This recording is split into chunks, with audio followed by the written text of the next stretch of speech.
Fica Café, el podcast de CREAP España. Presenta Antonio San José.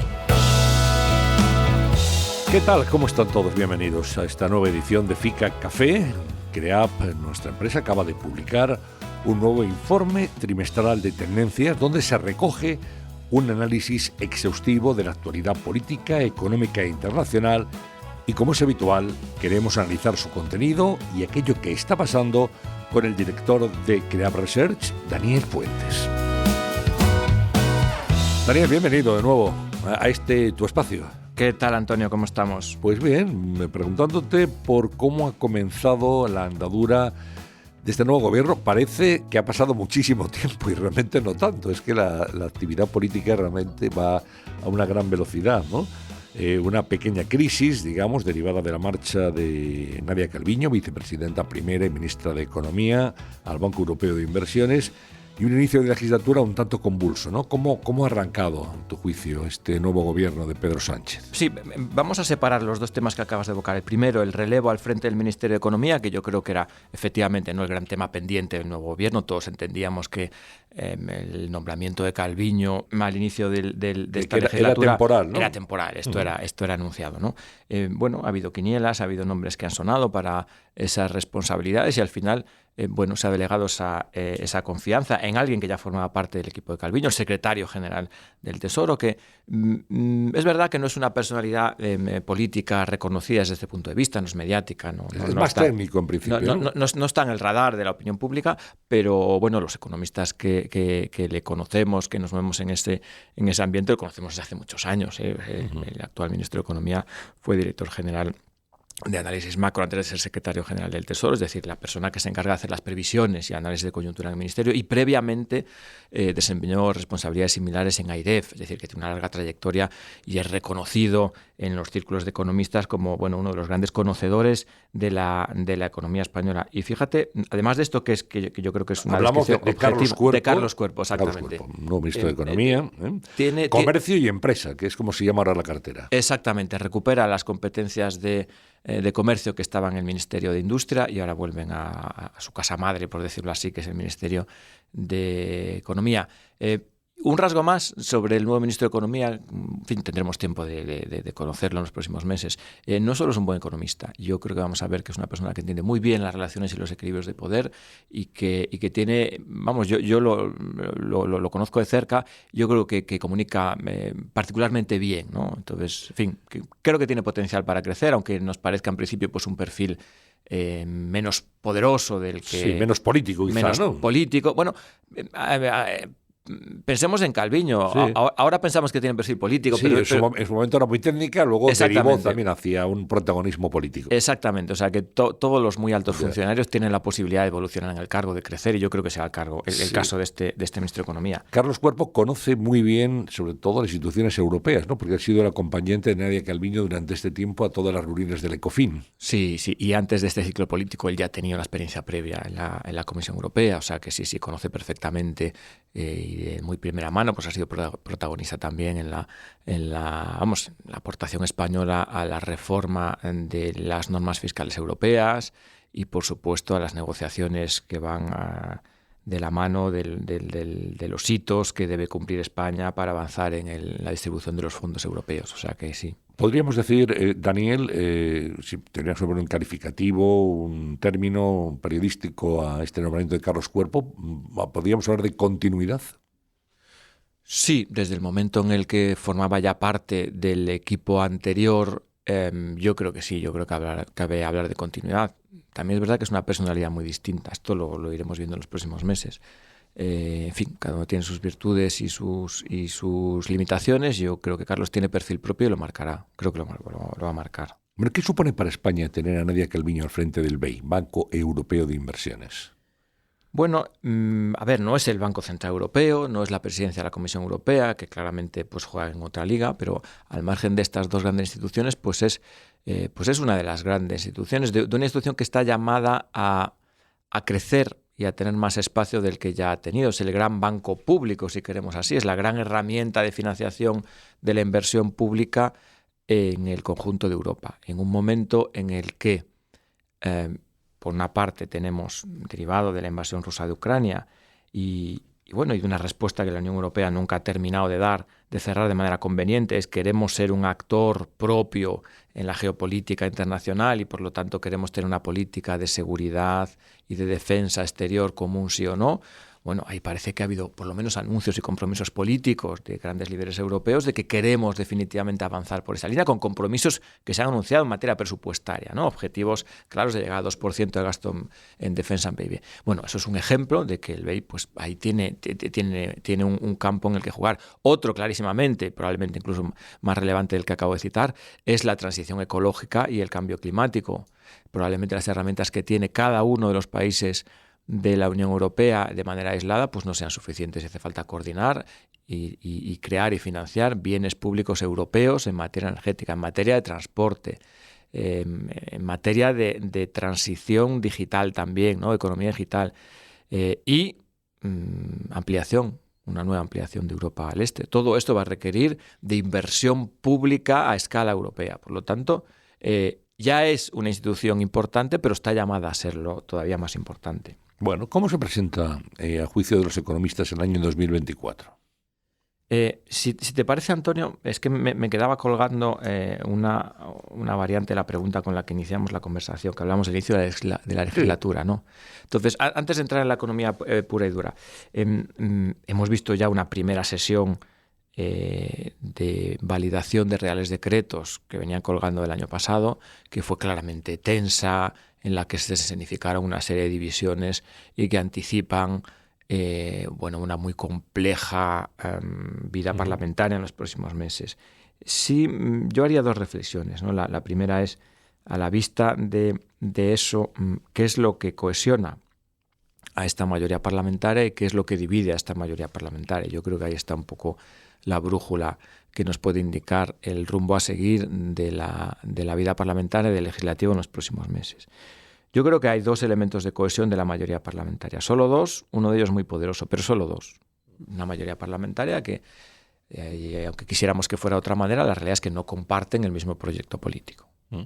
Una mayoría que viene determinada por los votos.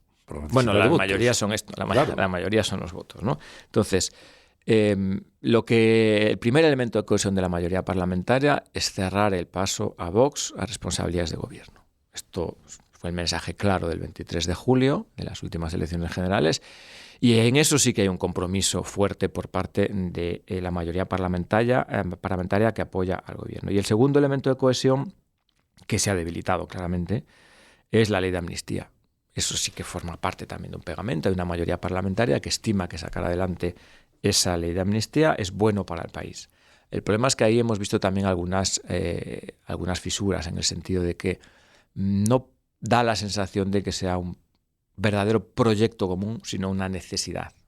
Esto responde a una necesidad, principalmente de Junts y de Esquerra, y luego la contraparte de los miembros de la coalición de gobierno, que necesitaban esos votos también para sacar adelante la sesión de investidura. 7 votos concretamente. Exactamente, con lo cual, la ley de amnistía se ve más como una necesidad por ambas partes que como un proyecto común. Sí, de hecho, no iba a ningún programa electoral, ni estaba previsto. Bueno, pero más allá de que fuese o no fuese en un programa electoral, porque es verdad que uno se presenta a unas elecciones con su programa electoral y luego tiene que hacer cesiones para conseguir mayorías. Yo creo que esto es sano desde un punto de vista democrático, es lo que estamos viviendo desde que se acabó el bipartidismo y probablemente siga siendo así los próximos años. Y no creo que eso sea lo que es dañino. Lo que es dañino es pues la retórica y la actitud permanente de Junts, parece que empeñarse en no admitir que eso pueda ser un proyecto común, con lo cual la narrativa se nos cae, porque la narrativa debería ser, mira, ya sé que se puede estar obviamente contra la ley de amnistía, que es un tema controvertido en el que cada uno tiene sus posiciones, de luego es tiene muchas caras y cabe la crítica, ¿cómo no va a caber la crítica a una ley de amnistía de este tipo? Pero insisto que eso no es lo que realmente está tensionando el día a día de la mayoría parlamentaria, sino la escenificación por parte de Junts de que no comparto nada con quienes me apoyan en este proceso de cierre. Y eso va a continuar así, parece, ¿no? En los próximos meses. las señales que tenemos son esas, sí, ¿verdad? Y por lo tanto, si quieres, la piedra de toque, el primer hito en el que se puede evaluar hasta dónde esa fisura se puede convertir en una brecha que dificulte el normal desarrollo de la legislatura, yo creo que está en los presupuestos generales del Estado, que en principio, fíjate, estamos ya casi estrenando febrero y no tenemos señales de presupuestos, ¿no? Deberían estar ya por lo menos depositados en Cortes e iniciando su tramitación, si se quieren aprobar en el primer trimestre del año. En fin, bueno, no son señales, la verdad, muy positivas de momento. Bueno, te preguntaba por la marcha de la economía en el año 2024, por las previsiones, con los cierres ya de todos los organismos con respecto a 2023. ¿Dónde estamos y qué cabe esperar, Daniel? Bueno, estamos conociendo ya la primera batería de previsiones más fundamentadas, más serias. Pienso, por ejemplo, en lo que llamamos el consenso de economistas, que es el panel de previsionistas privados e institucionales que coordina FUNCAS, en el que nos dan ya una primera foto del año. Y bueno, es un año que en principio va a ser menos fuerte que 2023, pero yo hablaría de hacia una normalización de lo que es el crecimiento estructural de la economía española. 2023 es todavía un año que recoge buena parte de los estímulos de recuperación después de los años 2020-2021 del COVID. Esa etapa está totalmente cerrada. 2024 se estima pues que el PIB, fíjate, hay dos grandes grupos de previsión, al igual que ocurría en 2023. En 2023, el previsionista más optimista, destacadamente optimista, era el Gobierno, que hablaba de crecimientos por encima del 2%. El consenso estaba en torno al 1 y pico por ciento. El Banco de España estaba en el 1,4%, algún previsionista privado estaba por debajo del 1%. Sin embargo, al final, bueno, el que más se acercó fue el Gobierno. La economía ha crecido un 2,5% en 2023 y un poco la foto de inicio de 2024 se parece bastante, ¿no? El Gobierno es más optimista, habla de crecimientos que pueden acercarse al 2% del promedio anual de 2024. Los previsionistas están un poquito por debajo, en el 1,4%. Bueno, yo creo que esa es la ventana en la que nos movemos. Si quieres una referencia entre el 1,5 y el 2, probablemente más cerca del 2 que el 1,5, vistos los últimos datos de coyuntura. Y notablemente por encima del promedio europeo, en el que Alemania claramente tiene problemas, está en recesión técnica. Francia ahora mismo pues está completamente estancada, así cerró el año pasado con crecimiento prácticamente nulo. Es decir, que en este caso, bueno, la economía española se porta bien, sigue generando empleo. Hablamos de un empleo que se desacelera, habrá menos creación de empleo que en 2023, menos creación de empleo que en 2023, pero bueno, que sigue siendo notable en línea con el PIB y una senda todavía de reducción de la tasa de paro que está en torno al 11 y pico por ciento de la población activa. Y con una inflación, Daniel, más embridada, digamos, no se esperan sustos de inflación este año. A ver, no se esperan sustos, pero yo tampoco daría por cerrado ese problema, ¿eh? Yo creo que tampoco podemos decir, bueno, la inflación ya... Es verdad que... Digo, no cerrada, embridada, ¿no? Al menos, sí, por lo menos sujeta. O sea, sujeta. Ya no estamos en los IPCs interanuales de 2 dígitos. En fin, yo creo que ya llueve menos, no, el escenario no es el de 2022 ni muchísimo menos. Yo creo que hay bastante homogeneidad por lo menos en los grandes países de zona euro de lo que ocurre con el IPC. Esto es bueno, ¿no? Porque cuando tenemos grandes divergencias y problemas que no son compartidos es más difícil encontrar soluciones. Aquí estamos todos más o menos en el mismo grupito, con inflaciones bastante similares. Hablo de las grandes economías de la zona euro. Y esto va a facilitar un poquito pues la recta final de control. Aquí el gran debate es... bueno, ¿qué va a hacer el BCE? Desde luego ya nos ha anunciado que no hay más subidas de tipos de interés. Ya por el momento, he dicho, por el momento. Sí. Bueno, pero yo las expectativas ya, más bien la pregunta es cuándo empieza a bajarlas, ¿no? Yo creo que sería una pésima señal. Vamos, yo creo que no está en el escenario de nadie, ¿no? Todavía... Una subida. No, yo creo que eso no está en el escenario de nadie, se descarta, sería una pésima señal, ¿no? El mensaje sería, pues entonces hemos estado diagnosticando de manera incorrecta lo que ocurre. Mi intuición es que hasta el verano no vamos a ver una reducción de tipos de interés y que en la segunda mitad del año pues podemos ver, a ver, voy a arriesgarme un poco, 3 bajadas de 0,25 en la segunda mitad del año, algo así. No creo que vayamos a ver un desplome de los tipos de interés. Lo dejamos apuntado. Por si exacto. Luego lo hemos hablado. Bueno, menos 0,25 3 veces. 3 veces. Bueno, en vuestro informe trimestral de tendencias de CREAP, arranca la legislatura, ese es el título, analizáis un poco los cambios. Volvemos al gobierno. Daniel, María Jesús Montero, ministra de Hacienda, sucede a Nadia Calviño como vicepresidenta primera del gobierno y es también vicesecretaria general del PSOE. Digamos que es una mujer que acumula el poder del gobierno y del partido al mismo tiempo. una persona de mucha confianza de Pedro Sánchez, claramente. Sí, a ver, no es una sorpresa, de facto siempre ha sido un peso pesado de este ciclo político. Bueno, la salida de Nadia Calviño obligaba a mover ahí esas piezas y yo creo que es el relevo natural, el encaje natural, no sorprende mucho, no tiene más competencias de las que tenía, más allá de la prelación en vicepresidencias, que eso obviamente pues envía un mensaje, yo creo que más político que económico, pero sí. Bueno, competencias no tiene más, incluso tiene menos, porque la función pública se la han endosado ahora al ministro de Digitalización, que es José Luis Escrivá, que en principio era solo digitalización, ahora es digitalización y función pública. Sí, yo creo que es orientado pues eso, a la digitalización del sector público, que efectivamente hay una tarea pendiente por hacer, que puede suponer al mismo tiempo una mejora en la prestación de los servicios, más eficiencia, mejor calidad, vamos a decir también, y hay una tarea pendiente ahí, ¿no? Yo utilizaría incluso la palabra de amabilidad en la prestación de esos servicios, que a veces pues parece que hay ciertas barreras de entrada a un ámbito que es el tecnológico, que debería ser en realidad pues facilitador de la calidad de los servicios públicos y probablemente también en términos de costes y de eficiencia de recursos pues tiene su potencial. O sea, yo creo que tiene cierto sentido que digitalización y sector público pues avancen de la mano, siendo que ambos aspectos tienen muchas otras derivadas. Hablábamos antes, tú lo hacías, del comportamiento de Junts, esa permanente tirantez con el gobierno. RC no se comporta de igual forma. No, y por eso vuelvo a la idea principal con la que empezábamos esta conversación. Creo que lo que ha cambiado desde la investidura hasta hoy, los números no, claro, los números son los mismos, pero Esquerra sí se comporta... con sus intereses de parte, como todos los actores políticos, y en esto consiste el juego.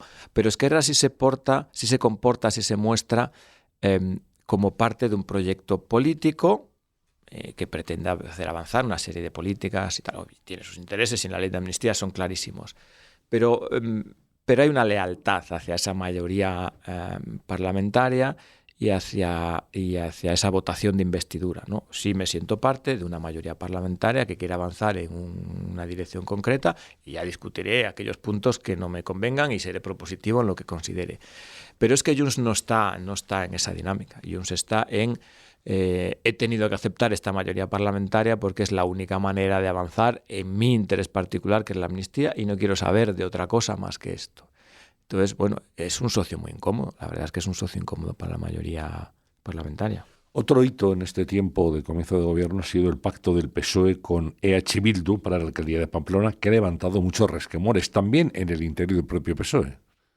Bueno, yo creo que esto forma parte de la normalización política. Bildu tiene la historia que tiene, por supuesto, y eso es innegable, y por lo tanto pues hay todavía algunas heridas ahí con las que hay que ser sensibles. Tiene su historia, la historia que tienen, que todos llevamos, y ellos llevan la suya en concreto. Pero yo creo que es deseable que Bildu se normalice como fuerza política, y lo cierto es que en la última legislatura, la que se cerró, y pienso en el Congreso de los Diputados, pues fueron una fuerza política totalmente homologable a cualquier otra, con sus reivindicaciones ideológicas. Ni siquiera fueron especialmente tensos en la cuestión nacional, identitaria, independentista, todo lo contrario. Y yo creo que es una buena aportación, pues que entren y que se normalicen. Y creo también que los pactos con Bildu desde Madrid se ven de una manera, en País Vasco y en Navarra se ven de otra manera, bastante más desdramatizada de lo que a veces lo vemos desde Madrid. Hablemos del cisma, por no decir bronca, grande, abierta, entre Sumar y Podemos. Yolanda Díaz comenzó la legislatura de una manera, perdió 5 diputados de golpe que se pasaron al grupo mixto, los de Podemos, ahora son 4, porque Lili Bestringe ha dimitido de su escaño.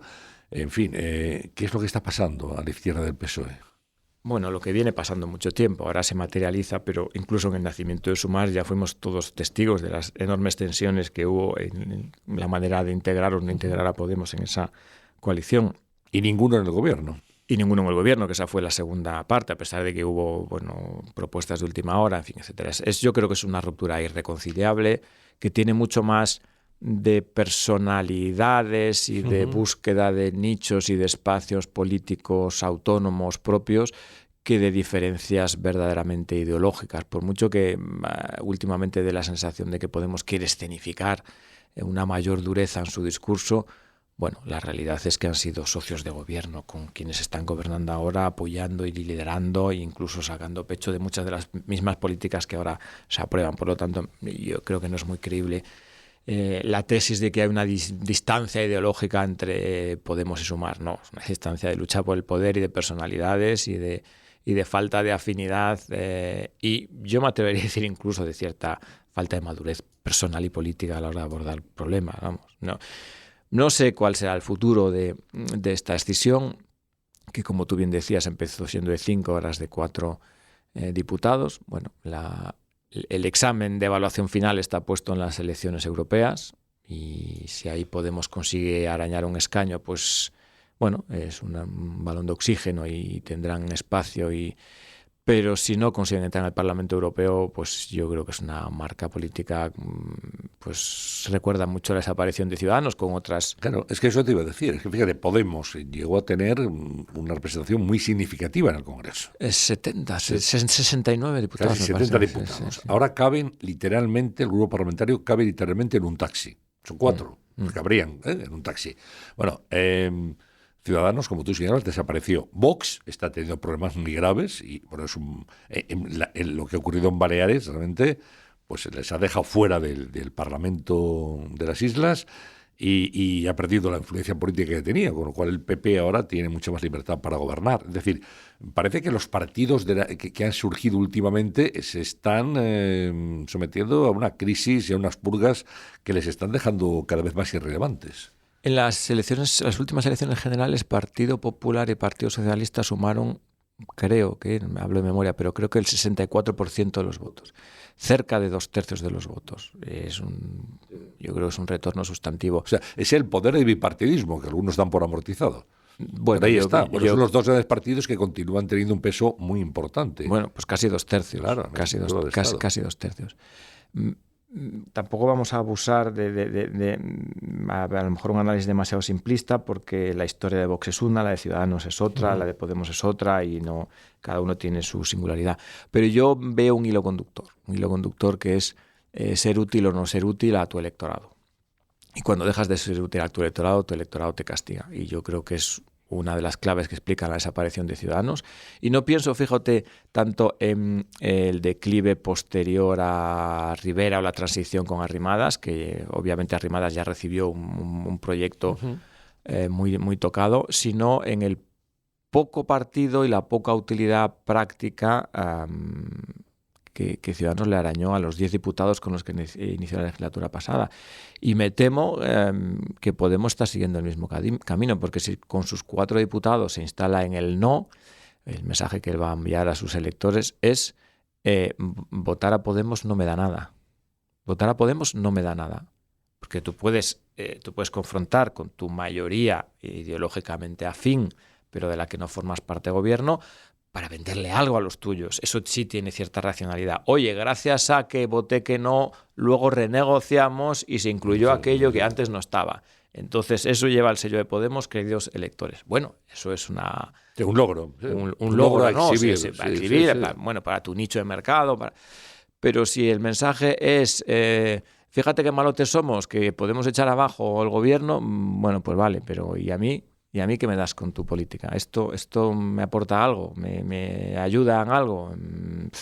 Bueno, aquí tenemos una primera meta volante, inminente ya, estamos en febrero, que son las elecciones gallegas. Elecciones regionales, autonómicas, pero que se van a leer sin duda ninguna, Daniel, en clave nacional.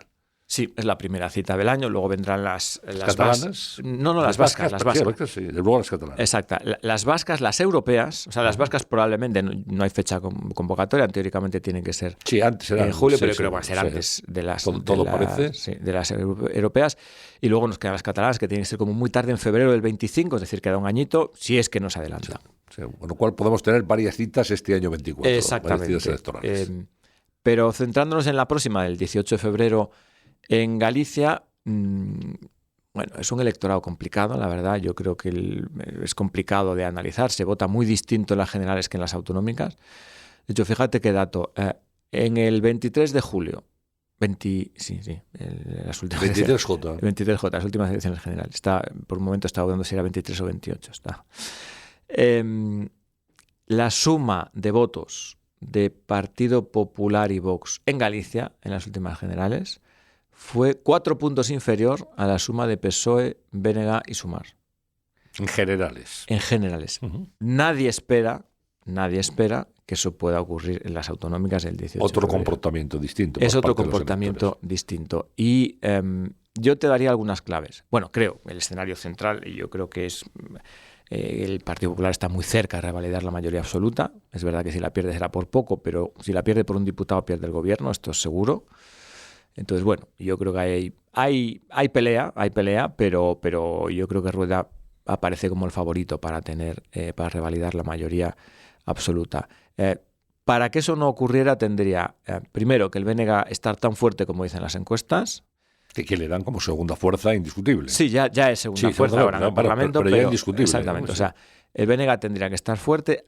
El PSOE tendría que conseguir movilizar, aparte de los que le votan en las generales, pero no le votan en las autonómicas. Hoy es tercera fuerza en autonómicas. Exactamente.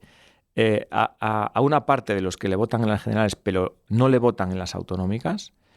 Y Sumar sería deseable que entrase, porque si Sumar entra por el reparto de escaños, parece que son escaños que le quita al Partido Popular. Entonces, tendrían que darse esas 3 condiciones para que Rueda perdiera la presidencia. Para que Rueda perdiera.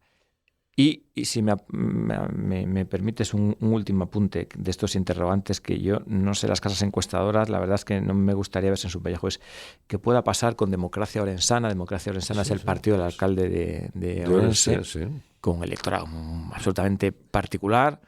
Muy peculiar todo. Muy peculiar, que teóricamente pues en unas autonómicas debe ser afín con el Partido Popular, y si no se presentase pues sería voto popular. Presentándose, pues ahí hay una incógnita, ¿no? O sea, puede ser que el escaño definitivo, el disputado escaño, el señor Jácome, defina o decida la gobernabilidad de Galicia, pues a lo mejor pues en un escenario.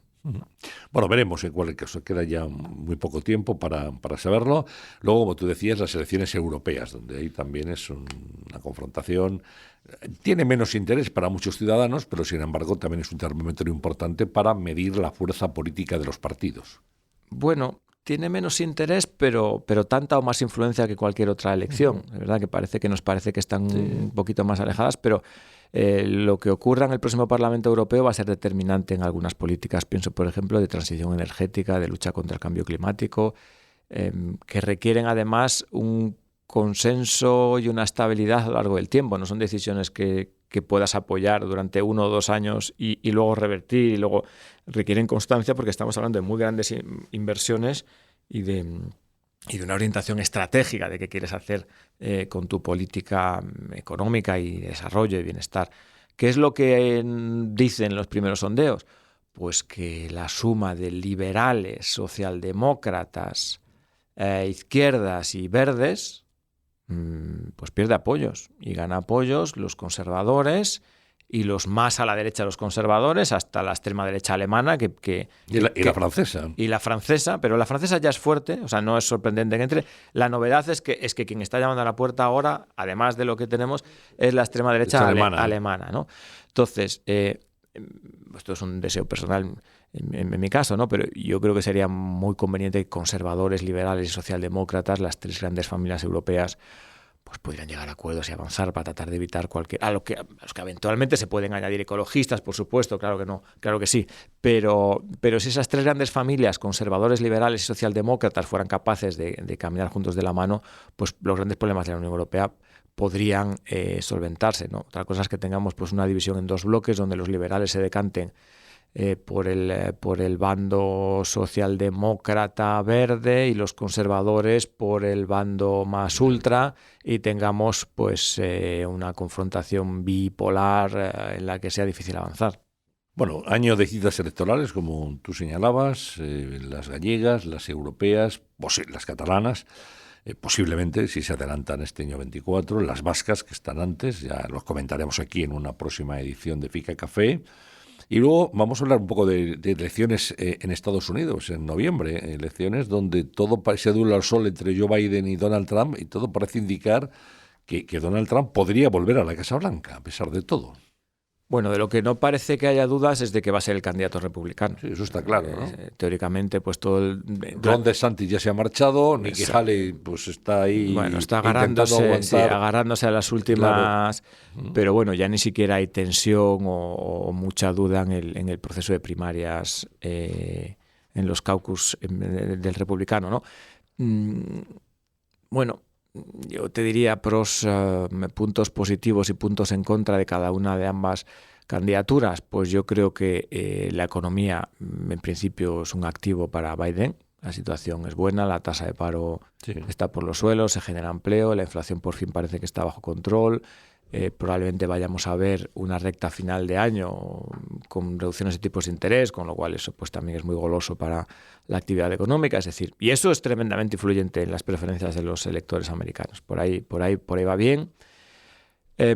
Creo que puede haber un elemento movilizador más de ámbito ideológico, derechos sociales, a favor de los demócratas, que desde aquí en Europa probablemente se subestima, que es el tema del aborto, que se ha cuestionado claramente por parte del Supremo de Estados Unidos en esta legislatura. Si la campaña va por ahí en esa confrontación, ese elemento es muy movilizador para los demócratas. Y en contra, es decir, a favor de Trump, yo creo que la política internacional no suma puntos para el actual inquilino en la Casa Blanca, ¿no? Y yo creo que el tema de Oriente Medio es un avispero auténtico. Israel, Hamas, Gaza, Palestina va a seguir sangrando por esa herida. Dentro de los propios demócratas hay una división tremenda también en posicionamientos. Yo me da la sensación de que hay cierto alejamiento entre la calle y el votante medio y las posiciones más diplomáticas o de política exterior. Ucrania no se puede presentar como una victoria, es un problema enquistado. No sabemos si va a haber algún tipo de avances, no sé si militares, no me consta que esas sean las expectativas, pero diplomáticos en ese conflicto, pero en cualquier caso tampoco se puede presentar como una gran victoria de Estados Unidos, que le hemos doblado el brazo a Putin. Eso no es el caso. No es el caso. Putin, que tiene buena relación con Trump. Por otra parte, exactamente. Y luego el tema de la edad, que es verdad que puede, a priori, pues parece como un tema menor, ¿no? Oye, ¿vas a decir un presidente por eso? Pues sí, pues a lo mejor resulta que eso es diferencial. Son los dos candidatos de mayor edad en la historia. O sea, Trump en su momento fue el presidente de mayor edad cuando llegó al cargo. Ahora Biden. Y luego fue Biden, ¿no? Con lo cual ahora se enfrentan uno al otro. Es decir, es verdad que los dos son ya... longevos. Es eso, talluditos. Pero la percepción y la imagen que emiten cada uno de los dos es distinta, ¿no? La sensación de Biden pues es que es de más debilidad, ¿no? Es una imagen como, oye, su momento pasó, ¿no? Otros 4 años de mandato. Con capacidades limitadas en algún caso, ¿no? Entonces, bueno, yo creo que eso también puede jugar en contra. Bueno, terminamos esta conversación, sin duda muy interesante, con Daniel Fuentes, y en este informe trimestral de tendencias también dediquéis un apartado a un reto al que todos nos enfrentamos, el que todos estamos expectantes, que es la inteligencia artificial. Pues sí, la verdad es que una gran parte de la sociedad nos pilla a pie cambiado, la verdad, porque esto no es solo una innovación de las que sí cabe calificar de disruptivas, es que además crece de manera exponencial. Tú ya hablas hoy con pero ¿de qué versión de ChatGPT me estás hablando? Si no es la .4 ya no me interesa, pero dame tiempo. Y hacía un año que empezó, Nada. Solo un año. O sea, pero dame. Entonces, bueno, yo creo que hay que ser muy cuidadosos con estos cambios, que yo soy de red optimista en estos casos. Creo que son herramientas que bien utilizadas pues pueden contribuir a la productividad, a la prosperidad, al bienestar. Pero bueno, como toda herramienta, pues tiene su contraparte. Según el uso que se haga de ella, claro. Pues entonces, bueno, seamos vigilantes y propositivos, constructivos en la materia. Pues así, con ese espíritu vamos a finalizar esta conversación con Daniel Fuentes, director de análisis de CREAP, a propósito del informe trimestral de tendencias que acaba de publicar una nueva entrega y que siempre comentamos aquí en el podcast. Así que muchísimas gracias, Daniel. Enhorabuena a ti y a tu equipo por el informe. A ti, Antonio. Y hasta una próxima oportunidad a todos ustedes, donde hablaremos y nos escucharemos aquí en FICA Café, el podcast de CREAP España. Gracias. FICA Café, pasión por la comunicación.